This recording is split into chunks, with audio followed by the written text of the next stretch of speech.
You see this bell icon here? Hit it now and we'll ensure you get delivered the very best of reviews, interviews and pop culture content.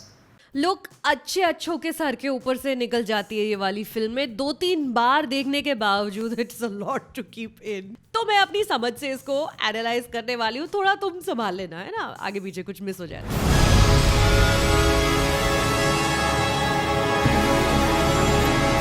Hey all, my name is Sucharita, this is Film Companion, you're watching Not a Movie Review, and right now I am not going to be reviewing The Matrix Resurrections.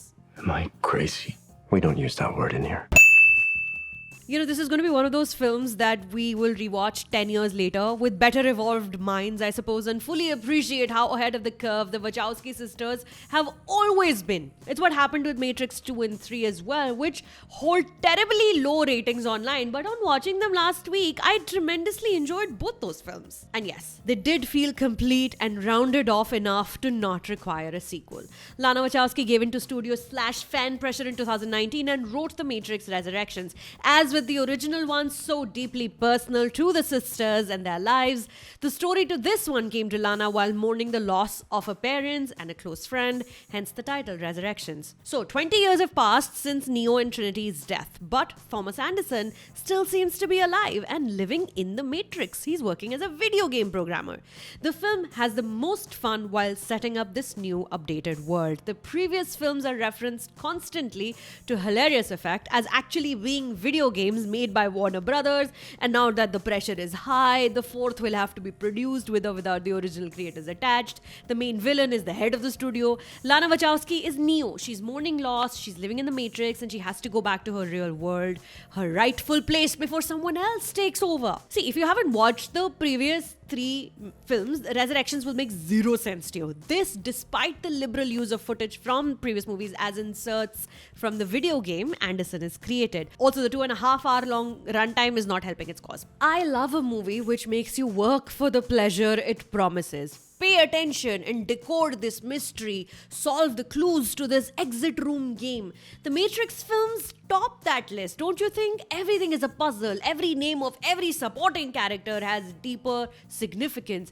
Every word uttered in every dialogue ties into something another character says later on. Or remember when Smith calls the Oracle mother, and you realize why he did that in one of the previous films? But doing this for 2 hours, 30 minutes is exhausting because Lana Wachowski does not let up. New characters are introduced to help simplify the subplots. Neil Patrick Harris is the analyst. Yahya Abdul-Mateen II is Morpheus reborn of sorts. So as he spends time understanding what's going on, so do you. Jessica Henwick is Bugs, which is a newer generation of audience discovering the truth about the Matrix. Mane, there are many climbing holes provided to scale the tower on top of which Neo stands ready to fly again. But maybe because we've seen so much sci-fi since the 3 Matrices, Resurrection doesn't inspire the same kind of awe and wonder the original trilogy did. It's most effective and moving in its emotional moments instead, especially those involving Neo and Trinity's love.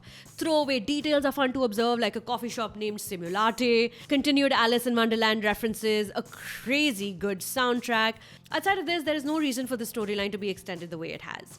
Oh, Priyanka Chopra Jonas. She is Sati, a child who appeared in the last film as an exile, a purposeless program which could be deleted if detected. This child, only wanted by her parents, is all grown up now. She's living as an outlaw and wants to help the right cause.